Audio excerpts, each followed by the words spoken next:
नमस्कार। आज की इस बातचीत में आपका स्वागत है। आज हम भारत के केरल राज्य में घटी एक बहुत ही, आप कह सकती हैं, अजीब घटना की तह तक जाएंगे। हाँ, वो 2001 वाली घटना है ना। हाँ बिल्कुल, 2001 की मशहूर खून की बारिश। मतलब सोचिए जरा, आसमान से पानी नहीं, लाल रंग बरस रहा था। अविश्वसनीय लगता है सुनने में, है ना। और वो भी कोई एक दो दिन नहीं बल्कि हफ्तों तक चला ये सिलसिला। हाँ, जुलाई 2001 के आखिर की बात है ये। हाँ। केरल के जो मध्य और दक्षिणी जिले हैं, खासकर कोट्टायम और इडुक्की, वहां ये ज्यादा देखा गया। शुरू में तो शायद लोगों ने ध्यान भी न दिया हो, लगा हो कि कुछ मामूली सा हो शायद। पर जब ये रुका नहीं और रंग एकदम गाढ़ा लाल होता गया, तब चिंता बढ़ी।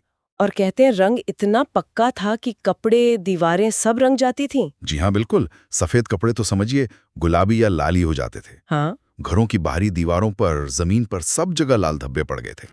तो जाहिर है लोगों में तो डर फैल गया होगा, तरह तरह की बातें होने लगी होंगी। स्वाभाविक है, जब ऐसी चीज हो जो पहले कभी देखी ना हो तो मन में पहला ख्याल तो यही आता है कि भाई ये क्या हो रहा, कोई अपशकुन तो नहीं है। देवी देवता नाराज हो गए हैं या कुछ बुरा होने वाला है। हाँ, ऐसी बातें। हाँ बिल्कुल। उस वक्त लोकल मीडिया में भी ये खूब उछला था, हर कोई अपना अपना अंदाजा लगा रहा था। हमारे पास भी इसी घटना पर एक लेख है, केरल की रक्त वर्षा, रहस्य और विज्ञान।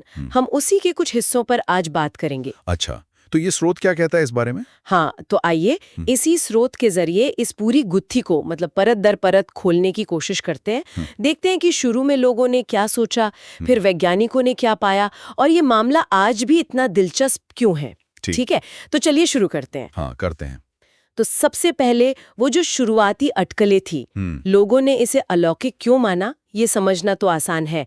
आसमान से खून जैसा पानी गिरे तो डर लगना लाजमी है। हाँ, और जैसा आपने कहा, स्रोत भी बताता है कि कई स्थानीय लोगों ने इसे सीधे सीधे किसी दैवीय प्रकोप या अपशकुन से जोड़ दिया था। ये होता ही है, जब तक कोई वैज्ञानिक कारण सामने ना आए तब तक तो मैं अपने विश्वासों के हिसाब से ही सोचेगा, है ना। बिल्कुल।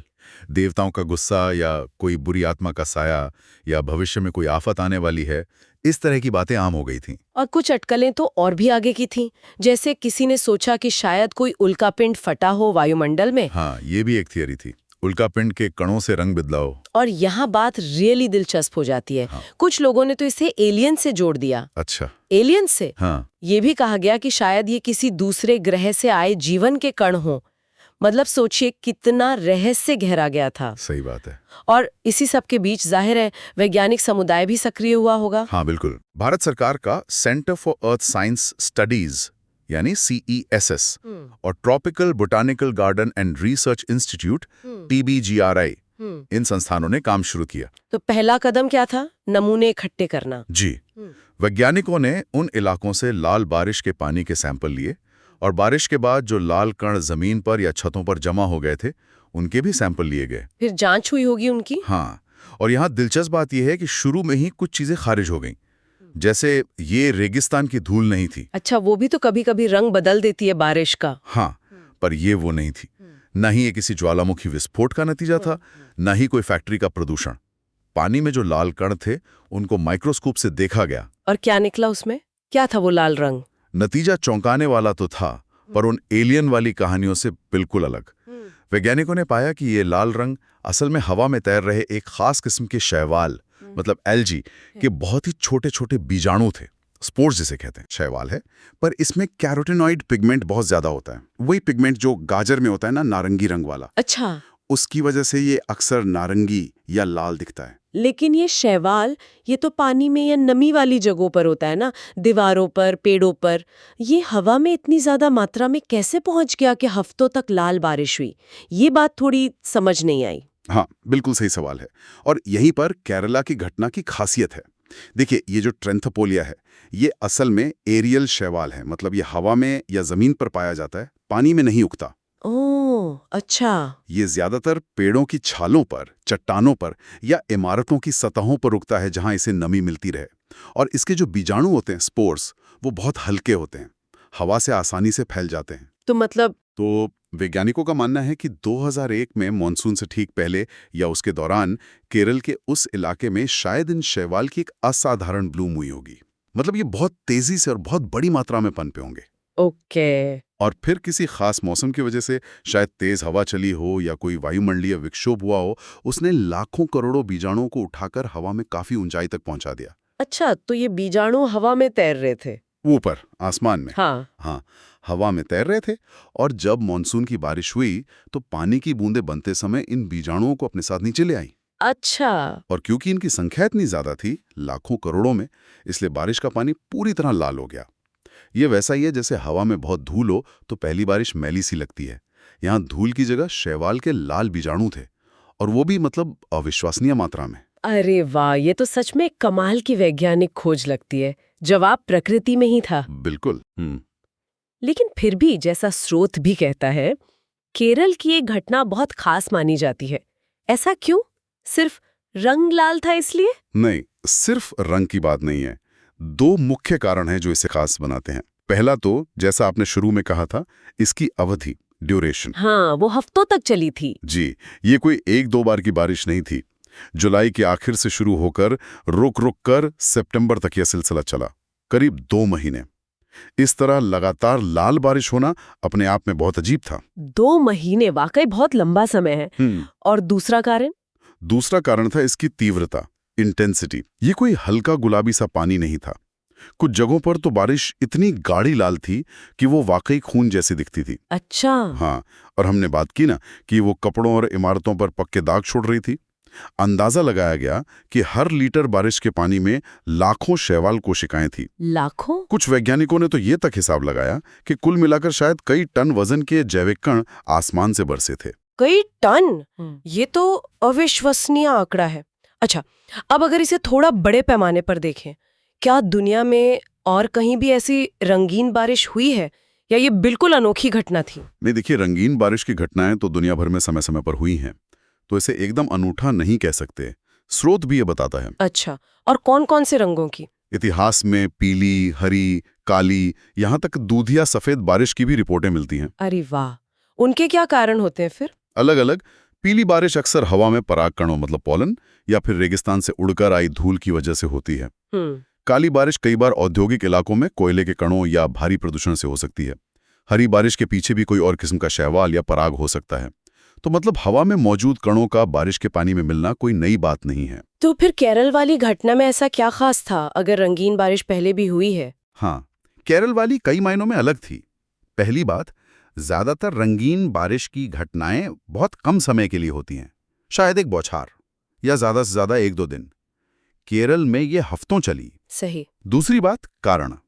ज्यादातर मामलों में धूल, रेत, पराग जैसे अजैविक कण होते हैं, नॉन बायोलॉजिकल। केरल में ये जैविक कण थे, जीवित शैवाल के बीजाणु। हाँ, ये बड़ा फर्क है। और तीसरी और सबसे अहम बात, वही तीव्रता और घनत्व। इतनी ज्यादा मात्रा में जैविक कणों का इतने लंबे समय तक बारिश में मिलना, ये वाकई में बहुत असाधारण था। इसी वजह से इसने दुनिया भर के वैज्ञानिकों का ध्यान खींचा था। समझ गई। मतलब कारण जैविक था, समय बहुत लंबा था और तीव्रता बहुत ज्यादा थी। इन सब ने मिलकर इसे खास बना दिया। बिल्कुल। लेकिन यहाँ एक और बात है। वैज्ञानिक व्याख्या तो आ गई, शैवाल की बीजाणु, ट्रिंटिपोहुलिया। फिर भी जैसा स्रोत इशारा करता है, वो रहस्य वाली बातें, वो षड्यंत्र के सिद्धांत, वो पूरी तरह खत्म नहीं हुए। हाँ, ये भी सच है। वो एलियन वाली बात या इसे कोई गुप्त संदेश मानना, ये सब क्यों चलता रहा? विज्ञान के जवाब के बाद भी ऐसी धारणाएं क्यों टिक जाती हैं? ये इंसानी मनोविज्ञान का एक दिलचस्प पहलू है। स्रोत भी इसे विज्ञान, मिथक और आश्चर्य का एक मिश्रण मानता है। देखिए, वैज्ञानिक व्याख्या हमें बताती है कि क्या हुआ और कैसे हुआ। शैवाल थे, हवा में उड़े, बारिश में मिल गए। ये तार्किक है, सबूत पर आधारित है। लेकिन शायद ये व्याख्या उस गहरे विस्मय, उस रोमांच या डर को पूरी तरह से शांत नहीं कर पाती जो ऐसी अजीब घटना पैदा करती है ना? जब प्रकृति कुछ ऐसा करती है जो हमारे रोज के अनुभव से बिल्कुल अलग हो, तो वो हमारी कल्पना को पकड़ लेती है। सही बात है। शैवाल वाली व्याख्या शायद उतनी नाटकीय न लगे जितनी एलियन या किसी दैवीय शक्ति की कहानी लगती है। हाँ, एलियन की कहानी में तो एक अलग ही मजा है। बिल्कुल। और फिर कुछ लोग हमेशा स्थापित वैज्ञानिक बातों पर सवाल उठाने को तैयार रहते हैं, खासकर जब घटना इतनी अनोखी हो। और कभी-कभी देखिए, वैज्ञानिक व्याख्या भी हर क्यों का जवाब तुरंत नहीं दे पाती। जैसे कि? जैसे शैवाल का इतना बड़ा ब्लूम ठीक उसी समय क्यों हुआ? हवा के वो कौन से खास पैटर्न थे जिन्होंने इतने सारे बीजाणुओं को इतनी ऊंचाई तक पहुंचाया। इन पर अभी भी शोध चलता रहता है, बहस होती है। तो जब विज्ञान में भी कुछ अनिश्चितताएं होती हैं तो दूसरी कहानियों के लिए जगह बन जाती है। अच्छा। और तो और कुछ विदेशी रिसर्चर थे जिन्होंने उस समय पैनस्पर्मिया की थ्योरी को भी हवा दे दी थी। पैनस्पर्मिया वो क्या है? वो विचार कि जीवन या उसके बीज अंतरिक्ष से पृथ्वी पर आते हैं। उन्होंने तो दावा कर दिया कि ये कोशिकाएं शायद पृथ्वी की हैं ही नहीं। क्या बात कर रहे हैं? हाँ, हालांकि भारत के वैज्ञानिकों ने और ज्यादातर अंतर्राष्ट्रीय वैज्ञानिकों ने इसे खारिज कर दिया।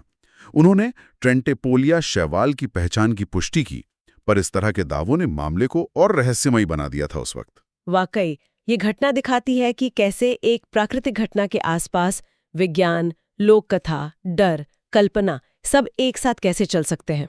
एक तरफ ठोस वैज्ञानिक विश्लेषण, दूसरी तरफ इंसान के मन का वो आश्चर्य और रहस्य की तलाश। बिल्कुल सही। तो चलिए आज की इस गहरी पड़ताल को अब समेटते हैं। हमने 2001 में केरल में हुई उस अनोखी विस्मयकारी लाल बारिश की घटना को समझा, जिसने कई हफ्तों तक लोगों को हैरान किया, कुछ हद तक डराया भी। हाँ, वो शुरुआती डर और अटकलें, अपशकुन से लेकर एलियंस तक की बातें। हाँ, फिर हमने जाना कि कैसे वैज्ञानिक जांच ने इस रहस्य से पर्दा उठाया। पता चला कि कारण जमीन पर पाए जाने वाले ट्रेंटेपोलिया नाम के शैवाल के करोड़ों बीजाणु थे, जो हवा में फैलकर बारिश के पानी को लाल रंग दे रहे थे। और हमने ये भी समझा कि ये घटना अपनी लंबी अवधि, जैविक कारण और असाधारण तीव्रता की वजह से दुनिया के दूसरी रंगीन बारिशों से अलग क्यों थी। सही। और आखिर में हमने इस बात पर भी गौर किया कि एक ठोस वैज्ञानिक कारण मिल जाने के बाद भी ये घटना लोगों की कल्पना में एक रहस्य, एक अजूबा क्यों बनी रही। हाँ, कैसे वो वैकल्पिक सिद्धांत, एलियन वाली बातें, वो सभी चर्चा में रहीं। और यहीं पर ये एक महत्वपूर्ण सवाल उठता है जिस पर शायद हमारे श्रोता भी सोच सकते हैं। क्या सवाल? कि जब हमें किसी असाधारण या अजीब सी लगने वाली प्राकृतिक घटना का वैज्ञानिक कारण पता चल भी जाता है, तब भी वो घटना हमारे अंदर इतना गहरा आश्चर्य या विस्मय या कभी-कभी डर क्यों जगाती है। ये हमारी उस प्रवृत्ति के बारे में क्या बताता है कि जब प्रकृति कुछ अनपेक्षित करती है तो हम उसे सिर्फ तर्क से नहीं बल्कि अपनी भावनाओं और कल्पना से भी महसूस करते हैं।